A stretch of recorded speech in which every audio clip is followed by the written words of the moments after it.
Hello everyone, বাঙালিয়ানা চ্যানেলে আপনাদের সবাইকে স্বাগত। আজকে অনেক দিন বাদ একটু চা খেতে ইচ্ছে করছিল, তার জন্য একটু ক্যারামেল টি বানিয়েছি। তাই ক্যারামেল করার জন্য চিনিটাকে প্রথমেই সসপ্যানের ওপর দিয়ে দিয়েছি, তার উপরে কিছুটা দুধ দিয়ে দিয়েছি। আমি লিকুইড দুধ ইউজ করেছি, আপনারা চাইলে পাউডার দুধও ইউজ করতে পারেন। পাউডার দুধ ইউজ করতে গেলে কিন্তু অবশ্যই এটা গরম জলে গুলে নেবেন। এটা প্রায় ফুটতে আরম্ভ করেছে, ওই জন্য তার ভিতরে দুটো এলাচও দিয়ে দিয়েছি। একটু সুন্দর স্মেল হলে তো খেতে খুবই ভালো লাগবে, তাই না?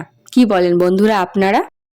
দুধটা প্রায় ফুটে গেলে ওর ভিতরে চা পাতাটাও দিয়ে দেব।